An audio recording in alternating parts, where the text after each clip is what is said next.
எல்லா வானிலை மாற்றங்களுக்கும் பெஸ்டா இருக்கும் இந்த ரூபிலெக்ஸ் பெயிண்ட்ஸ். மருத்துவம் முதல் பொறியியல் வரை உங்கள் கனவுகளுக்கு சரியான முகவரி Indira group of educational institutions. Call 9841385858. Delivering smiles all around the professional careers. Reach us to reach them. எப்போ வேணால் 2021 இந்த செங்கோட்டையன் அவரை காலி பண்ணார். தோப்பு வெங்கடாச்சலம் முக்கியமாக அதிமுக விட்டு போனதுக்கு காரணமே செங்கோட்டையன் அப்படின்றது அவரே வெளிப்படையாக சொன்னார். அதுக்கப்புறம் நடக்கவே மாட்டேங்கிறார். ஆமாம், அது சொல்ல முடியாது. ஏன்னா சிவி சண்முகத்தை பொறுத்த வரைக்கும் அதுதான் சொல்கிறேன். இன்றைக்கி வரைக்கும் அவர் இணக்கமாக இல்லைன்னா ஒன்று தலைமையை ஏற்றுக்குன்னா தலைமையை ஏற்றுட்டு வரணும் சார். அதுதான் சிவி சண்முகமே தலைவராக இருந்தாலும் அப்படி தானே சொல்லுவேன் நான். அதுதானே முக்கியம். தலைவருக்கு எதிராக நீங்கள் குற்றம் சொல்லி ஒரு கட்சியில் எப்படி சார் இருக்க முடியும்? இப்போ ராகுல் காந்தியை திட்டிட்டு ஒரு கட்சியில் இருக்க முடியுமா? மோடிஜியை திட்டிட்டு ஒரு கட்சியில் இருக்க முடியுமா? இங்கே ஸ்டாலினை திட்டிட்டு ஒரு கட்சியில் இருக்க முடியுமா? இவ்வளவான துரை வைகோவை திட்டிட்டு வைகோ ஒரு கட்சியில் வச்சிருப்பாரா? வணக்கம் ஆகாயம் நண்பர்களே. திமுகவில் தோப்பு வெங்கடாச்சலம் பதவிகள் ஏன் பறிக்கப்பட்டன? அவர் தாவேகாவுக்கு போகிறாரா? திமுகவின் பிரமுகர்களும் தாவேகாவுக்கு தாவ தயாராகிவிட்டார்களா? இதை பற்றி பேசுவதற்காக மூத்த பத்திரிகையாளர் திரு பொன் வில்சன் இங்கு வந்திருக்கிறார். வணக்கம் திரு பொன் வில்சன். வணக்கம். திமுகவில் இருக்கின்ற மூத்த பொறுப்பாளர் தோப்பு வெங்கடாச்சலத்தை பதவிகள் பறிக்கப்பட்டன. என்ன காரணம்? அவர் தாவேகாவுக்கு போயிடுவாரு அப்படின்னு திமுக தலைமை நினைக்குதான்? இல்லை, அப்படின்னு சொல்ல முடியாது. நான் திமுகவை பொறுத்த வரைக்கும் தேர்தல் முடிஞ்ச பிறகு கிட்டத்தட்ட ஒரு மாதம் கழித்து ஒரு குழு போட்டாங்க. கிட்டத்தட்ட 60 பேர் கொண்ட குழு. எல்லா பகுதியிலையும் போயிட்டு ஒவ்வொரு மாவட்டத்திலையும் விசாரிச்சுட்டு என்ன காரணம் நம்மளுடைய தோல்விக்கு அப்படின்றத நீங்கள் விலாவாரியாக நீங்கள் சொல்லலாம். எதுலேயும் ஒளிவு மறைவெல்லாம் வேணாம். என்ன சொல்கிறாங்களோ அதை அப்படியே பதிவு பண்ணுங்கள் அப்படின்னு சொல்லிட்டு ஒரு குழு போட்டு கனிமொழி அம்மாலாம் அதில் இருந்தாங்கன்னு நினைக்கிறேன். அந்த குழுவுடைய பரிந்துரைகள் அதுக்கப்புறம் அது என்ன ஆச்சுன்னு தெரியல. அது அப்படியே இருந்துச்சு. அவங்க உள்ளுக்குள்ளே அது வெளியே சொல்ல மாட்டாங்க. உள்ளுக்குள்ளே கொஞ்சம் ரிவைவல் பண்ணலாம் அப்படின்றது யோசிப்பாங்க. அதில் சில ஏரியாவில் சுணக்கமாக இருந்திருப்பாங்க சிலர். அவர்களை மாற்றலாமான்னு பார்ப்பாங்க. ஆனால் இதில் அது ஒரு ஃபார்மாலிட்டிக்கு தான் வச்சுக்கோங்க. ஏன்னா அதில் பாதி செயல்படுத்த முடியாது. ஏன்னா சில விஷயங்கள் இருக்கும். இப்போது நீங்கள் சொன்னீங்கன்னா இப்போ பெண் நிறுவனம் அது தேவையே இல்லை, அது தவறுன்னு கூட சில பேர் கொடுத்துருப்பாங்க. சில பேர் கட்சிக்கு ரொம்ப முக்கியஸ்தராக இருப்பாங்க, அவங்க மேலே புகார் கொடுத்துருப்பாங்க சரியில்லைன்னு. இப்போ அதெல்லாம் பெருசாக ரிவைவல் பண்ண முடியாது. ஓரளவுக்கு பண்ணுவாங்க, அவ்வளோதான் பண்ண முடியும் ஒழிய மற்றபடி தோல்விக்கு காரணன்றது ஆட்சி தான். ஆட்சி எப்படி பண்ணோன்றது தான் ஒரு முக்கிய காரணமாக இருக்கும். அடுத்தது ஒரு 3வது கட்சி உருவாயிடுச்சு. அந்த 3வது கட்சியோடைய வசீகரம், கவர்ச்சி, அதை நோக்கி சென்ற மாற்றம் இதெல்லாம் இருக்கும்போது இயற்கையாக ஒரு தோல்வி வருது நிச்சயம். இப்போ தோப்பு வெங்கடாச்சலத்தை பொறுத்த வரைக்கும் அவர் மேலே அவர்களுக்கு அதிருப்தியா இல்லைனா அவர் மேலே நம்பிக்கை குறைஞ்சிருச்சா, அப்படிலாம் அவர் செயல்பாடுகள் சரியாக இல்லையா, இதை நம்ம ஆராய்ஞ்சோன்னா அவருடைய செயல்பாடுகள் சரியாக இல்லாமல் இருக்க வாய்ப்பு கிடையாது. ஏன்னா அவர் அதிமுகலேயே இருந்திருக்காரு. அடுத்து அதிமுகலேருந்து திமுக போயிருக்காரு. அந்த பகுதியில் ஓரளவுக்கு நல்ல பேர் வாங்கியிருக்காரு அப்படின்றது தெரியும். அதனால் அவருடைய செயல்பாடுகளில் குறை இருக்குமான்னு தெரியல. ஒருவேளை அவர் மேலே நம்பிக்கையற்ற தன்மை அப்படிலாம் அவர் மேலே மற்றவர்கள் நிறைய புகார் சொல்லியிருக்காங்க அப்படின்றதுக்காக அவர் மேலே நடவடிக்கை எடுத்துருக்கலாமோ. இந்த தோல்விக்கான காரணங்களில் பல காரணங்கள் அப்படின்றது ஈரோடு பேட்டியில் அவருடைய தோல்விக்கு கூட திமுக சில முக்கியஸ்தர்கள் காரணம் அப்படின்னு கிட்டத்தட்ட ஒரு முதுசாமி அளவுக்கு போறார். அது காரணம் சரியா வெற்றி பெறக்கூடாது என்று மூத்த தலைவர் நினைத்தார்கள் அப்படின்னு நேரடியாகவே சொல்றாரு. அவர் கிட்டத்தட்ட முதுசாமி தான் சொல்றாரு. இல்லை, உண்மையாக தான். ஏன்னா அதிமுகலே அதே மாதிரி தான். அவர் அதிமுகவில் இருக்கும்போதும் இப்போ அந்த பெருந்துறை தொகுதியை பொறுத்த வரைக்கும் அதிமுகவுடைய கோட்டை 2001 தொடர்ந்து அதிமுக தான் அங்கே வெற்றி பெறும் எப்போவுமே. அதே இவர் 2011, 2016 2 முறை அதிமுக சார்பாக எம்எல்ஏவாக நின்று வெற்றி பெற்றவர். கிட்டத்தட்ட 10,000-20,000 ஓட்டு வித்தியாசத்தில் வெற்றி பெற்றிருக்காரு. அடுத்தது பார்த்திங்கன்னா அமைச்சராகவும் இருந்தார் அதிமுக ஆட்சி காலத்தில். 2011 வரைக்கும் ஜெயலலிதா அம்மாட்ட நல்ல இணக்கமாக இருந்தார், விசுவாசமாக இருந்தார், கட்சிக்கும் விசுவாசமாக இருந்தார். எப்போ வேணால் 2021 இந்த செங்கோட்டையன் அவரை காலி பண்ணார். செங்கோட்டையன் அது வரைக்கும் பதவியில் இல்லை. செங்கோட்டையன் மேலே அம்மா நடவடிக்கை எடுத்து எம்எல்ஏ மட்டும்தான், வேறு எதுவும் கிடையாது. அது எடப்பாடிக்கிட்ட எவ்வளவோ கேட்டு நீங்கள் எனக்கு நண்பர், நீங்களே எனக்கு போடலைன்னா அப்புறம் யார் போடுவான்ற மாதிரி எடப்பாடிக்கிட்ட செங்கோட்டையன் கேட்டு வாங்கிட்டு அடுத்த கட்டம் என்ன செய்தார்? ஈரோட்டில் அந்த 8 சட்டமன்ற தொகுதி எல்லா இடத்துலையும் இவர் கீழே யார் இருப்பா அவங்க மட்டும் பார்த்துக்கலான்னு சொல்லி தோப்பு வெங்கடாச்சலம் முக்கியமாக அதிமுக விட்டு போனதுக்கு காரணமே செங்கோட்டையன் அப்படின்றது அவரே வெளிப்படையாக சொன்னார். அதுக்கப்புறம் 2021 அவருக்கு வாய்ப்பு கொடுக்கலன்னு சுயேட்சாவே நின்றார். சுயேட்சை நின்று 10,000 ஓட்டுக்கிட்ட வாங்கினார். அதனால் சுயேட்சையாக நின்று வாங்கினார். அப்போ வந்து அப்போ தான் அந்த ஜெயக்குமார் ஜெயிச்சது. அதுக்கு அதனால் இவர் காரணம் தான். அதே இப்போ என்னென்னா இவர் முத்துசாமி திமுகவில் காரணம் சொல்கிறார். அதே முத்துசாமி அதிமுகலேருந்து போனது காரணம் யார்? இதே செங்கோட்டையன் தான். செங்கோட்டையன்கிட்ட தாக்கு பிடிக்க முடியாமல் தான் முத்துசாமி வெளியேறினார். இன்றைக்கி முத்துசாமி அதே வேலையை பண்ணுறாருன்னு இவர் குற்றச்சாட்டு சொல்கிறார். எப்படி அவர் ஒரு தண்ணீர் திட்டங்கள் பக்கமாக அத்திப்பட்ட அவிநாசி திட்டம் முழுக்க அழகாக செயல்படுத்தப்பட்டு தண்ணீர் வந்து சேரல, அது திமுகவுடைய மூத்தவர்கள்ட்ட சொல்லி கூட நடக்கல, ஆனால் திரு செங்கோட்டையன் சொன்னோன்னா அடுத்த நாளே வந்துருச்சு அப்படின்னு சொல்கிறாரு. இல்லை, அதுதான் சொல்கிறேன். அன்னைக்கு அவருக்கு செங்கோட்டையன் பிடிக்காது, இன்றைக்கி முத்துசாமி பிடிக்கலன்னு போது எதிரிக்கு எதிரி நண்பன் தானே. அதுதான் ரொம்ப முக்கியமாக பார்க்கணும் நீங்கள். அதனால் அது எதுனா இருக்கலாம், ஒரு வேளை அவர் போகிறதா இருக்கலாம். ஆனால் அதுக்காக திமுக வலுவிழந்துடும் அதெல்லாம் ஒன்றும் கிடையாது. திமுக வந்து கலகலத்து போயிடும் அதெல்லாம் கிடையாது. திமுகவை பொறுத்த வரைக்கும் ஸ்ட்ராங்காக தான் இருக்கும். இப்போ தோப்பு வெங்கடாச்சலம் வந்ததால் திமுக வாழ்வு பெற்றதும் கிடையாது, தோப்பு வெங்கடா போகிறதால திமுக தாழ்ந்து போகிறதும் கிடையாது. அவர் தாவேக்கா பக்கம் போயிடுவார் அப்படின்னு திமுக தலைமை சென்ஸ் பண்ணியிருக்குமா? இருக்கலாம், ஒருவேளை அது இருக்கலாம், அந்த காரணமும் இருக்கலாம். ஏன்னா அந்த சென்ஸ் பண்ணியிருக்கலாம். ஏன்னா அங்கே வந்து அதிமுக தான் இந்த தடவை ஜெயிச்சுது. இவருக்கு அடுத்த இடத்துல தான் தாவேக்கா இருந்துச்சு, 3வது இடம் தாவேக்கா. பெருந்துறையில் தாவேக்கா 3வது இடம். இவர் 70,000 ஓட்டு, அவங்க 69,000 ஓட்டு தான். அதனால் இவர் போகிறதுக்கு அங்கே வாய்ப்பு இருக்குது. என்ன ஒன்று, இதில் தாவேக்காவுக்கு தான் வந்து இது நல்லதா கெட்டதான்னு தாவேக்காக்கு அடுத்த தேர்தலில் தான் தெரியும். ஏன்னா வர்றவங்களாம் சேர்த்து வச்சுட்டு அங்கே விசிலுக்கு நின்றவங்களெல்லாம் இவங்களுக்கு கீழே படிப்புறீங்கன்னு சொன்னாங்கன்னா எப்படி முடியும்? இப்போ அங்கே 69,000 ஓட்டு வாங்கியிருக்காப்புல தாவேக்கா சார்பாக விசில் சின்னத்தில் முதன் முறையாக தேர்தலை களத்தில் கண்டவர். இவர் 70,000 ஓட்டு தான். இப்போ இவர் போன பிறகு அப்போ அவர் நிலைமை என்ன வருது? இன்னும் போகல, நம்மளுக்கு யூகத்தில் தான் சொல்கிறோம். ஒருவேளை போனால் இப்போ அவர் டம்மி ஆயிடுவார்ல. எத்தனை இடத்துல இந்த மாதிரி டம்மி ஆக்குவீங்க? அது எம்ஆர் விஜயபாஸ்கர் இடத்துலையும் அப்படி தான். எம்ஆர் விஜயபாஸ்கர் இடத்துல எடுத்திங்கன்னா அந்த ஏற்கனவே மதியழகன் தாவேக்காக சிறைக்கு சென்றவர். அவர் அந்த கரூரில் 41 மரணத்தப்போ மாவட்ட செயலாளர் அவர் தான் அடுத்த இடத்துல இருந்தார். இப்போ அங்கே கரூர் விஜயபாஸ்கர், இப்போ மதியழகன் அவருக்கு கீழே வேலை செய்யணும். அது எவ்வளோ கஷ்டம். இப்போ இந்த மாதிரி அது தாவேக்காக்கு நல்லதா கெட்டதான்னு அடுத்த தேர்தல் தான் தெரியும். ஏன்னா வர்றவங்களெல்லாம் இவங்க சேர்த்து வச்சுட்டு தன்னுடைய பாரம்பரிய ரசிகர்களை இவங்க கழட்டி விட்டாங்கன்னா அந்த அதிருப்தி எல்லா பக்கத்துலையும் வெளிப்படுமா இல்லையா? அதெல்லாம் செய்ய மாட்டாங்க. அந்த ரசிகர்களாக இருந்தவர்கள், பாரம்பரிய தாவேக்கா தொண்டர்கள், இவர்களுடைய நலன் பாதுகாக்கப்படும் அப்படின்னு ஆனந்த் சொல்கிறாரு. யார் நலன் பாதுகாக்கப்படும்? இப்போ கரூர் விஜயபாஸ்கர் விட்டுருவார். அங்கே சார் ஒரு இடத்துல ஒருத்தர் தானே சார் நிற்க முடியும். இப்போ மற்றவங்க கீழே தானே இருக்கணும். பாதுகாக்கப்படும் எந்த விதத்தில் பாதுகாக்கப்படும் அது சொல்லணும்ல. அடுத்து இப்போ கவுன்சில் எலெக்ஷன் நடக்கும். இப்போ இவர் பின்னாடி வர ஒரு 10 பேருக்கு சீட்டு கொடுக்க வேண்டியது வரும்ல. அப்போ அது யார் சீட்டை எடுத்து கொடுப்பாங்க? ஏற்கனவே நம்ம தாவேக்காக்கு ஒதுக்கின சீட்டு தானே கொடுக்க முடியும். அதுதானே பிரச்சனை. முதல் தேர்தலில் பரவாயில்ல, அடுத்து அவங்களுக்கு அனுபவம் வந்துடுது, அடுத்து அந்த தொண்டர்களுக்கு ஆசை வரும், அடுத்த கட்டத்துக்கு நம்ம போகணுன்னு வரும். அவங்களுக்கு இவங்கெல்லாம் 1000 செங்கோட்டையன்கள் அந்த கட்சிக்குள்ளே போனாங்கன்னா என்ன வருது? ஏதோ ஒரு செங்கோட்டையினால அவங்களால தாக்கு பிடிக்க முடியாது. 1000 செங்கோட்டையனுக்கு போனாங்க, 1000 விஜயபாஸ்கருக்கு போனார்கள், 1000 தோப்பு வெங்கடாச்சலுக்கு போனாங்கன்னா தாவேக்கான்ற ஒரிஜினாலிட்டியே போயிருமே, முடிஞ்சு போச்சு. அடுத்தது தூய சக்தின்ற பேரே இருக்காது, அதுவும் போயிடுச்சு. திமுகலேருந்தும் தாவேக்கா பக்கம் போகிறதுக்கான துவக்கமாக இது இன்னும் நிறைய பேர் போவாங்கங்கிறதுக்கான அறிகுறியா? இல்லை, அது பெரிய சான்ஸ் கிடையாது. இப்போவே எல்லாரும் போகிறதே குறைஞ்சிச்சு தாவேக்காக்கு. ஏன்னா அங்கே போனவங்களுக்கே ஒன்றும் இல்லைன்னு ஆகி போயிடுச்சு, எல்லாம் தெரிஞ்சு போச்சு. போனவங்க சில பேர் முன்னாள் அமைச்சருங்களே இப்போ வருத்தத்தில் இருக்கிறாங்களாம். மற்றவங்ககிட்ட சொல்கிறாங்களாம் ஃபோன் பண்ணி, என்னென்னு, எப்பா இங்கே வந்துடாதீங்கப்பா, எங்களுக்கே மரியாதை இல்லை, நாங்களே அவசரப்பட்டு வந்துட்டோம், இப்போ இங்கேயும் இல்லாமல் அங்கேயும் இல்லாமல் நாங்கள் அல்லாலப்படுறோம். முதல் கோணலே முற்றும் கோணல் சார்.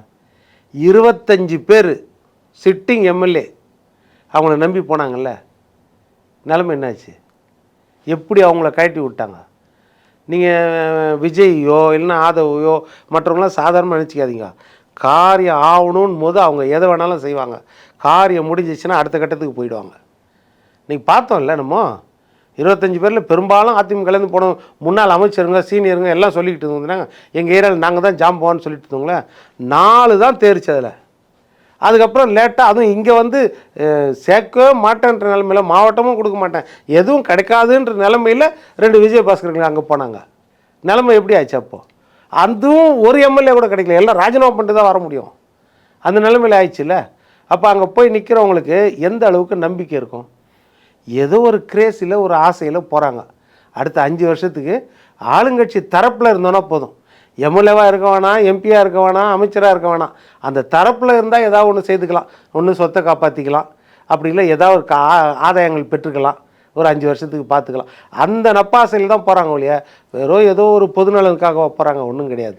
மற்றபடி அதிமுகவோ திமுகவோ கட்சி வந்து எந்த காலத்துலையும் அது அழிய போகிறது கிடையாது. ஓபிஎஸும் போயிடுவாருங்கிற மாதிரி பேச்சு அடிபடுது. இல்லை, அவர் மறுத்துட்டார். அவர் அப்படி சொல்ல முடியல. அவர் எந்த பக்கம் இருந்தாலும் அவர் எம்எல்ஏ தானே சார், அவ்வளோதான் சார். அவர் எம்எல்ஏ ரேங்க்கு தான். நம்ம அதிமுகலேயே நீங்கள் பார்த்தீங்க, 1.5 கோடி தொண்டர்கள் என்கிட்ட தான் என்னென்னமோ 3 வருஷம் 4 வருஷம் அகில உலக நீதிமன்றத்துக்கு தான் போகல. மற்றபடி எல்லா கதவையும் எல்லா பக்கமும் தட்டி பார்த்துட்டாரு. கடைசியாக அவர் வந்து ஒரு எம்எல்ஏவாக இருக்க முடியும் அப்படின்றத அங்கே போய் நிரூபிச்சிட்டார் திமுகவில். அவ்வளோதான், அது இருக்கார். அதுக்கு மேலே ஏதாவது கிடைக்குமான்னு தாவேக்கால பார்ப்பார். அது கிடைக்காதுன்னு போது அங்கேயே இருந்துருவார், அவ்வளோதான். அது கிடைக்கிறது அவருக்கு அது நிச்சயம் கிடையாது. அதனால் திமுகவில் தான் இருப்பார். அவர் பையனுக்காக போகலான்னு நினைக்கிறாரு. பையன் விரும்புகிறாராமே, ரவீந்திரநாத் எப்படியோ போய் ஆகணும், தாவேக்கால அடுத்த மக்களவை தேர்தலில் நின்னே ஆகணும்னு நினைக்கிறாராமே. ஆமாம், அது இவர் என்ன சொல்லுவார்? அது வாய்ப்பு இருக்குதே, கஷ்டம், அங்கே சும்மா சொல்லுவாங்க அப்படின்னு தானே சொல்லுவார். அதனால் அது கஷ்டம்தான் நினைக்கிறேன். பையன் போனாலும் போகலாம். ஏன்னா ஏற்கனவே அவன் பையன் வந்து பிஜேபிக்கு போய் வந்த மாதிரி தானே வந்தார். அவர் எம்பியாக இருக்கும்போது லெட்டர் பேட்லேயே யார் படம் இருக்கும்? மோடிஜி படம் தான் இருக்கும் லெட்டர் பேட்லேயே பையனுக்கு. அதனால் பையன் அதெல்லாம் தயங்க மாட்டார், எந்த பக்கம் எப்படினாலும் போயிடுவார், அவ்வளோதான். அதனால் சொல்ல முடியாது அப்பா இங்கே இருந்துன்னு பையன் அங்கே போனாலும் போகலாம். திமுக ஜெகத் ரட்சகனுடைய பையன் தாவேக்கால் தான் இருக்காரு. ஆமாம். ஆனால் அது வந்து அவங்க வந்து எந்த பதவியும் ஃபஸ்ட்டு வாங்காமல் போகிறது வேறு. இவர் வந்து எம்பியாக இருந்தவர்ல, ரவீந்திரநாத் வந்து எம்பியாக இருந்தவர் ஒரு கட்சியில், இன்னொரு கட்சியில் அதுவும் இத்தனை கோடி தொண்டர்களோடு போய் சேர்ந்தார் திமுகவில். ஜெகத்ரட்சம் பையன்லாம் அப்படி சேரலையே. இவர் 1.5 கோடி தொண்டர்கள் என்கிட்ட தான் இருக்கிறாங்கன்னு சொல்லியில் போய் சேர்ந்தார் திமுகவில். அதுதான் ஓபிஎஸ். அதனால் அது சொல்ல முடியாது. அதனால் ஒன்றும் அரசியலில் நம்ம கணிக்கவே முடியாது யார் எந்த பக்கம் எங்கே போகிறாங்கன்னு. ஆனால் போக வாய்ப்பு இருக்குது. ஆனால் அவர்களால் ஒரு ஆதாயமும் கிடையாது. யார் நீங்கள் சொல்லுங்கள்? ஓபிஎஸ்ஸுக்கோ பையனுக்கோ எதனா ஆதாயம் இருக்கும் சார். ஆனால் திமுகவில் சேர்த்ததால் ஓபிஎஸ்ஸை திமுகக்கு என்ன ஆதாயம் சொல்லுங்கள்? திமுக ஒன்றும் இல்லை, ஓபிஎஸ்ஸுக்கு ஆதாயம். அவர் எம்எல்ஏ ஆகிட்டார், ரைட்டா? திமுக 133 இடம் வச்சுருந்தாங்க, 59 இடத்துக்கு வந்தாச்சு திமுக, அவ்வளோதான். ஓபிஎஸ் இருந்தால் அவ்வளோ தொண்டர்கள் இருந்தால் என்ன தமிழ்நாடு முழுக்க கேப்சர் பண்ணியிருக்கணுமா இல்லையா? அதனால் தனிப்பட்ட நபர்களால் வந்து எந்த கட்சியும் வாழவும் செய்யாது, எந்த கட்சியும் வீழவும் செய்யாது. அதை மீறி மிக செல்வாக்கான ஒற்றை தலைவர்கள் இருப்பார். அது இந்த பக்கம் எடுத்திங்கன்னா கலைஞர் கருணாநிதி இருப்பார், பேரறிஞர் அண்ணா, அப்புறம் இந்த சைடு கலைஞர் கருணாநிதி, இந்த சைடு எடுத்துக்கிட்டிங்கன்னா அதே மாதிரி தான் புரட்சித் தலைவர் எம்ஜிஆர், அதுக்கடுத்து அந்த மாதிரி செல்வாக்குள்ள தலைவராக ஜெயலலிதா. 3வது இடத்துல எடப்பாடி பழனிசாமி தான். எடப்பாடி பழனிசாமி இந்த இடம் வந்து உண்மையாக ஆய்வாளர்கள், அரசியல் ஆய்வாளர்கள் கணிக்க தவறிய இல்லை கணிக்க மறுத்த ஒரு விஷயம் என்னன்னா, இந்த ஒரு காட்டாற்று வெள்ளத்திலையும் மீண்டு வந்த ஒரு கட்சி அப்படின்னா அதிமுக அப்படின்றது. கிட்டத்தட்ட 53 தொகுதிகள் அந்த கூட்டணி ஜெயிச்சுது. இன்டாக்ட் கூட்டணி, ஸ்ட்ராங் கூட்டணி, வெற்றி கூட்டணி, ஆளுங்கட்சியாக இருக்குது திமுக. அந்த மாதிரி ஃபார்முலாவில் இருக்கிற கூட்டணி, அந்த கூட்டணி 73 இடம் தான் ஜெயிச்சுது. இவர் 53 இடம். அப்போ பாருங்கள், பெரிய ஆளுமையும் கிடையாது. அந்த மாதிரி ஒரு தலைமை அந்த மாதிரி கிடைக்கிறது கஷ்டம். அதுக்கு காரணம் என்னென்னா, அவர் அந்த 195 தொகுதின்னு நினைக்கிறேன் தேர்தலுக்கு முன்னாடி அந்த சூறாவளி பிரச்சாரம் போய் அந்த 72 வயசுலையும் பிரச்சாரம் பண்ணாருவாங்க. அதோட இம்பேக்ட் தான் இது கிடைச்சிது அப்படின்றது உண்மை. அது அதிமுக மட்டும் 47 இடங்கள் கிடைச்சது. ஆமாம், அதிமுக மட்டுமே 47, கூட்டணி வரைக்கும் 53. அதுதான். அதே மாதிரி அவங்க 59, கூட்டணி 73 திமுக சைடில். ஆனால் அதிமுகலேருந்து வாரம் ஆட்கள் போயிட்டே இருக்காங்களே தாவேக்காவுக்கு. இல்லை அதெல்லாம் சார், அதாவது நீங்கள் சில தலைவர்கள் சொல்லுவோம்ல, நம்ம என்னென்னா திமுகவில் வந்து ஒரு குறுநில மன்னர்கள் மாதிரி அந்தந்த மாவட்டத்தில் ஜாம்பவான்கள் இருப்பாங்க. அது கலைஞர் அனுமதி வச்சுருந்தார். கேஎன் நேரு எடுத்துக்கிட்டிங்கன்னா, பொன்முடி எடுத்துக்கிட்டிங்கன்னா, விழுப்புரம்னா பொன்முடி, திருச்சினா கேஎன் நேரு, அதே மாதிரி சேலம் அந்த சைடுனா வீரபாண்டி ஆறுமுகம், அதே மாதிரி அங்கே ஐ பெரியசாமி, தூத்துக்குடி பெரியசாமி, திண்டுக்கல்னா ஐ பெரியசாமி, இந்த மாதிரி எல்லா ஒவ்வொரு ஏரியாவில் ஒவ்வொரு ஜாம்பவான் அப்படி இருப்பாங்க. அதிமுக அப்படி கிடையாது, ஒற்றை தலைமை தான் முகம், ஜெயலலிதா அம்மா தான் முகம். எந்த ஏரியாலையும் இவர் ஜாம்பவான்ற பேரே கிடையாது. ஆனால் கடைசி அந்த 4 வருஷம் வந்து 2017 2020 வரைக்கும் எடப்பாடி அதை அனுபவிச்சார். எல்லா இடத்துலையும் ஜாம்பவான் மாதிரி சில தலைவர்கள் நான் தான் இங்கே அப்படி உருவாகி வைத்தாங்க. அந்த 4 வருஷம்தான். அவங்க தான் இப்போ சில பேர் வந்து தாவேக்காக போயிருக்கிறாங்க அவங்க. ஆனால் அவங்க உண்மையில் அங்கே ஜாம்பவானுங்க கிடையாது, அவரோட ஜாம்பவான்களாம் இருக்கிறாங்க அங்கே. அன்பு வேலுமணி தங்கமணி இவர்கள்லாம் மறுபடியும் ஒரு முக்கியத்துவம் கொடுக்கறதுக்கு எடப்பாடி தயாராரு. ஆமாம், தவறு கிடையாது. அதாவது கட்சியில் பொறுமையோடு இருக்கிறாங்கன்னா அதில் அவங்களுக்கு முக்கியத்துவம் கொடுக்கறதுல தவறு கிடையாது. ஆனால் பொறுமையாக இருக்கணும். ஏன்னா ஒரு இமாலய தவறு செய்து விட்டு நம்ம மறுபடியும் வந்தோன்னா கொஞ்சம் பொறுமையாக இருக்கணும். ஏன்னா மற்றவர்கள்லாம் அந்த கட்சியை நடத்திட்டு இருக்காங்க. அப்போ வந்து காலம் வரும், நம்மளுக்குன்னு ஒரு வாய்ப்பு வரும் அப்படின்னு அந்த பொறுமையாக இருக்கணும். அவ்வளோ இருந்தாங்கன்னா அந்த முக்கியத்துவம் அவர் கொடுத்துருவார். ஏன்னா அவங்கள வந்து பதவி நீக்கம் செய்ய வேணான்னு கடிதம் கொடுத்தவர் தானே. அவங்க வருத்தம் தெரிவித்து மன்னிப்பு கொடுத்தோடனே சரி அவங்கள நீக்க வேணான்னு கடிதம் கொடுத்தவர் தானே சபாநாயகர்கிட்ட. அப்படி இருக்கும்போது அவங்கள மறுபடியும் அரவணைச்சிக்க அவர் ஏன் தயங்க மாட்டார்? ஆனால் ஏற்கனவே கொடுத்துட்டோம் பாருங்கள் பதவி, அவங்கள முகம் கோண வச்சு இவங்களுக்கு நம்ம கொடுக்க முடியாது. சோதனையான காலகட்டத்தில் அவங்க காப்பாற்றிருக்காங்க. இப்போ சேம வேலுசாமி, பசுபதி இந்த மாதிரி ஆட்கள்லாம் காப்பாற்றிருக்காங்கல்ல. அப்போ அவங்கள நம்ம புறந்தள்ள முடியாது. அதனால கொஞ்சம் டைம் எடுக்கும், அவ்வளோதான். பசுபதி சொன்னது திரு சி.வி. சண்முக எதிராக அவருக்கு பதிலாக நியமிக்க சி.வி. சண்முகம் தொகுதி, இன்னொன்று திண்டுக்கல்ல அங்கே ஒரு பசுபதி அதே மாதிரி தான். அதனால் நிறைய இடத்துல அந்த மாதிரி ஆட்களை போட்டாச்சு. அவங்க போட்டவங்களாம் நல்லா ஒர்க் பண்ணிகிட்டு இருக்காங்க. அப்படி இருக்கும், அவங்களையும் டிஸ்டர்ப் பண்ணக்கூடாது, வந்து சேர்ந்தவங்களையும் அரவணைக்கணும். அப்போ அடுத்த கட்டத்துக்கு போகலாம் அப்படின்றது முழு மனசாக வந்து சேர்ந்துட்டவங்க இருந்துருவாங்க சார். அரகுற மனசாக அங்கே கொஞ்சம் வாய்ப்பு கிடைக்கலையே, இங்கே சும்மா பார்க்கலாம், வாய்ப்பு கிடைக்கும்போது போயிடலான்னு நினைக்கிறவங்களால இணக்கமாக இருக்க முடியாது. சி.வி. சண்முகம் இணக்கவே மாட்டேங்கிறாரு.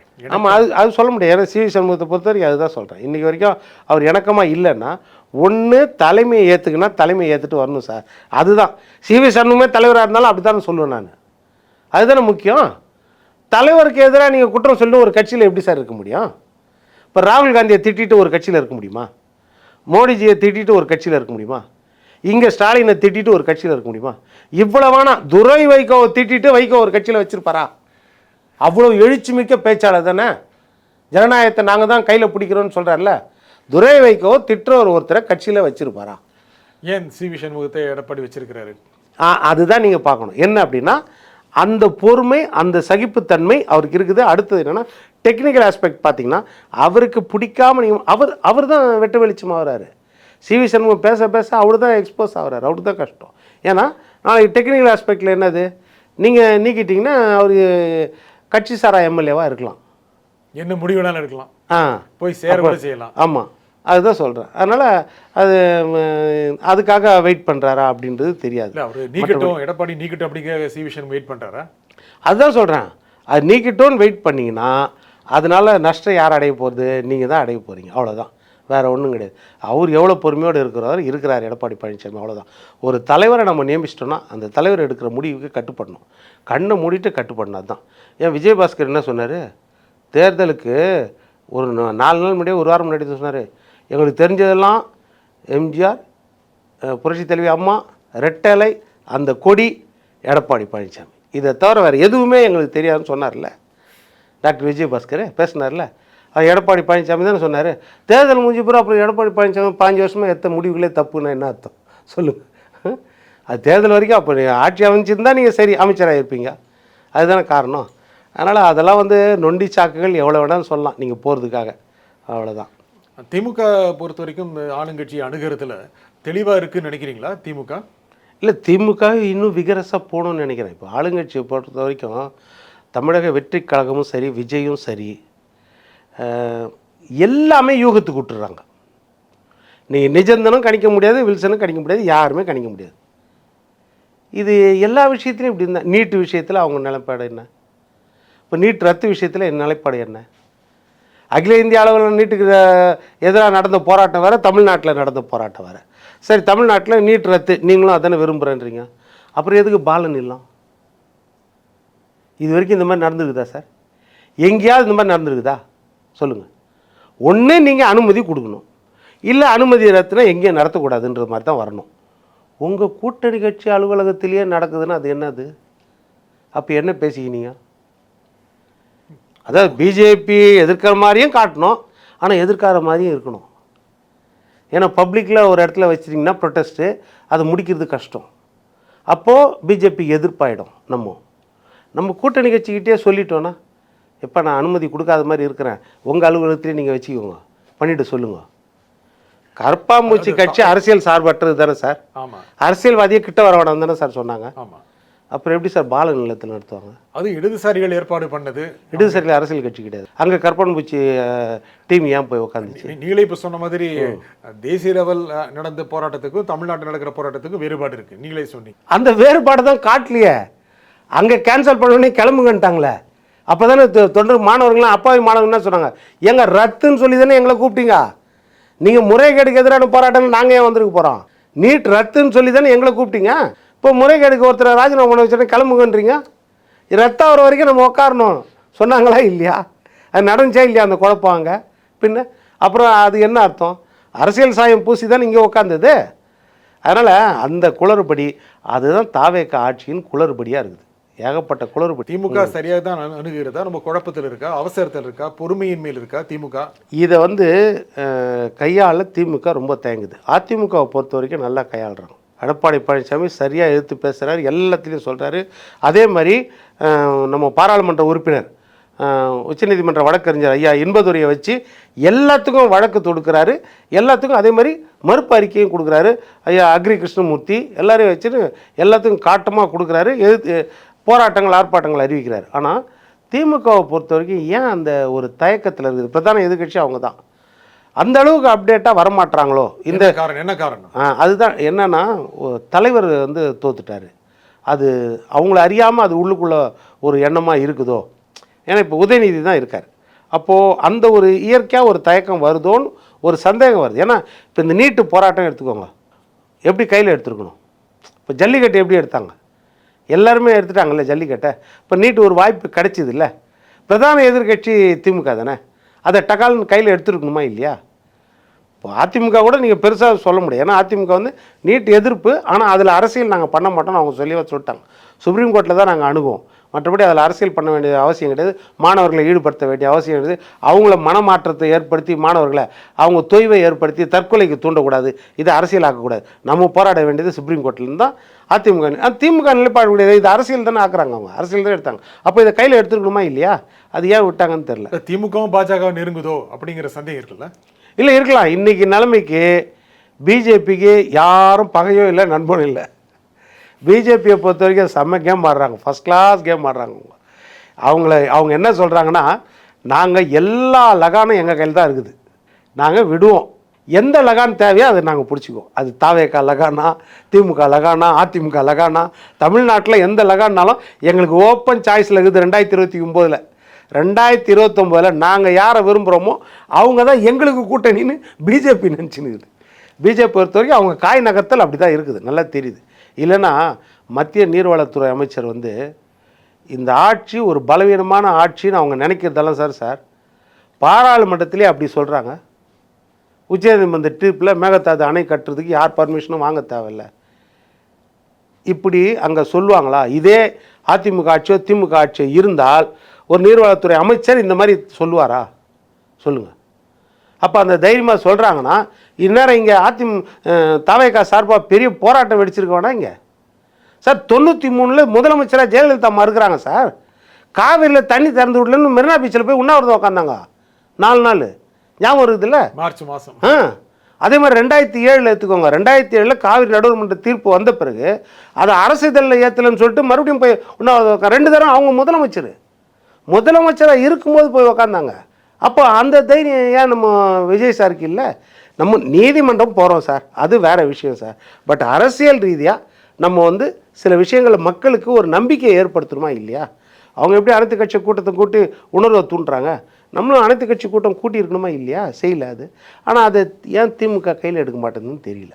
இந்த நிகழ்ச்சியில் உங்கள் கருத்துக்களை குறிப்பிட்டு திரு பொன் வில்சன் மிக்க நன்றி. நன்றி. மீண்டும் ஒரு நிகழ்ச்சியை சந்திப்போம். நன்றி, வணக்கம்.